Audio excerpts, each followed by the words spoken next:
Hi everyone, welcome back to my channel. My name is Melanie and this is Our Budget Life. I have here my Erin Condren monthly planner, which is the 8.5 by 11 size, and I am getting ready to set up the rest of my budget for September and do my first paycheck for September, the first paycheck budget. So if you want to see how I put all that together, stay tuned.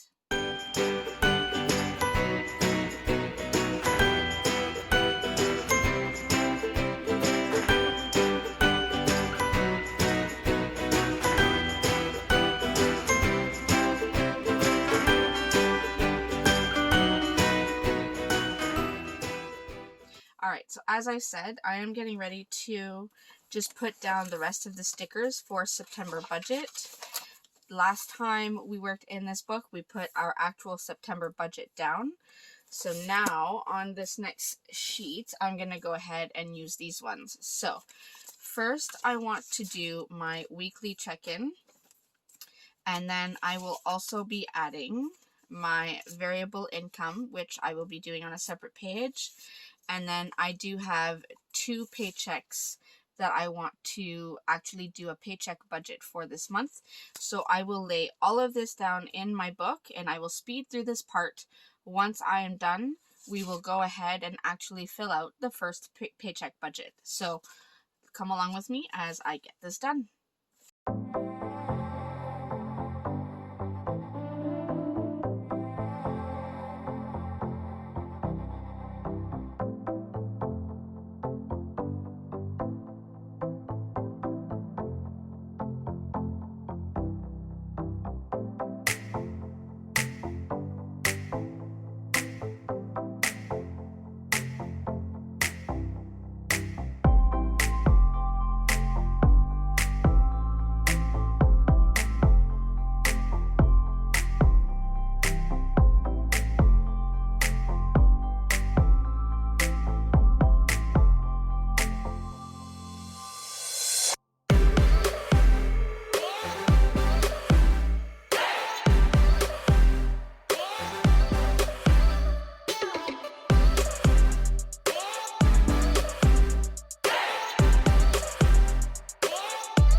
Alright, so now you probably see why I started using another planner for my sinking funds and debt trackers. Anyway, so this is the September monthly that we already set up.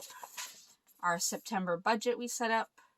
This will be our weekly check-in. There will be 4 weeks in September.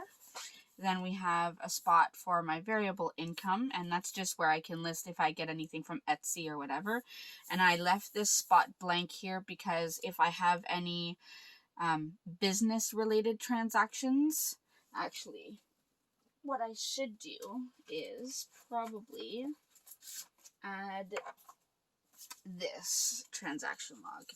I might do that. I have this extra. Oh, I keep ripping. I need to pay attention when I'm pulling these stickers. So I have this extra transaction log header. So I'll just put this down. This will be for if I have any business related expenses, I will list them here.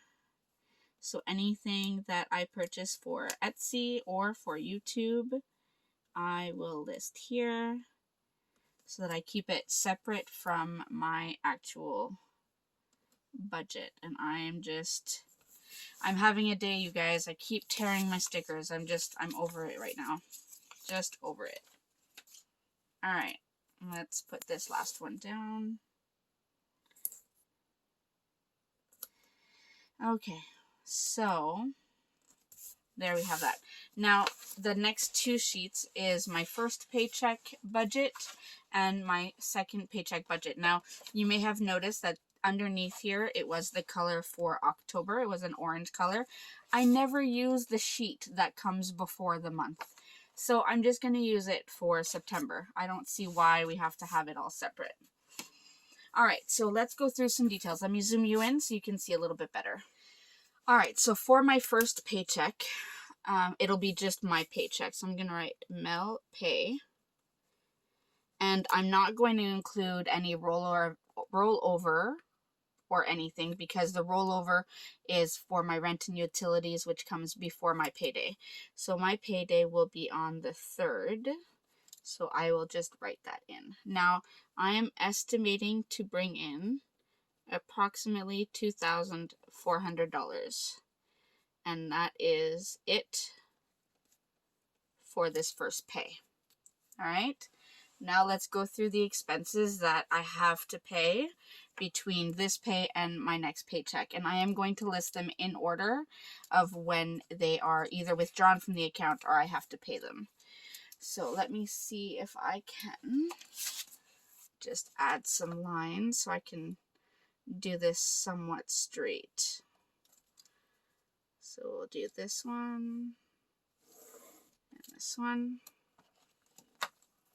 I just can't stand when I start writing all crooked and all my numbers are all over the place. So we'll just do this really quickly. Make it look somewhat organized. Alright, so we have that. Now, my expenses between this pay and my next pay are, first of all, my van payment. And we have Disney Plus. I guess I could add the total. So van payment is $267.55. Disney Plus is $8.99. Then we have my Adobe subscription for Photoshop, and that is $15.60. Then we have my mother's Netflix, which she sends me money for. But I haven't listed it here because I'm not sure if she'll send it to me during this pay. So Netflix is $9.99. Then we have Crave, which is $29.35. We have Microsoft Office, which is $12.43. Our home insurance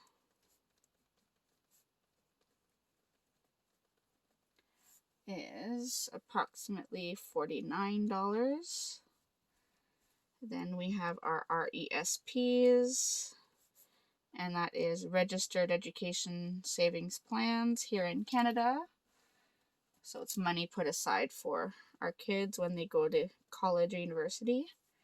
Then we have one Amazon payment of $14.68.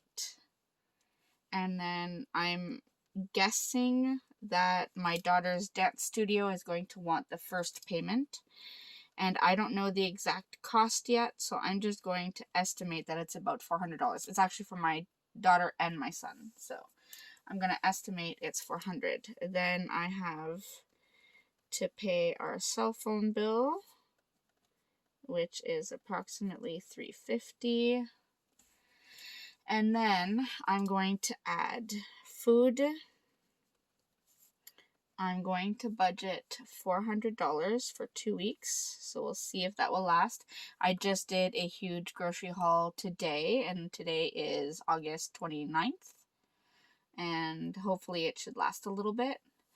And then gas, because we are going back to work, I'm going to estimate about $250 for 2 weeks.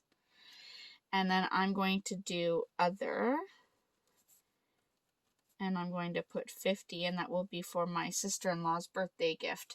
Now, I'm not going to include anything here for school or anything like that because I do have my sinking funds that I use for that.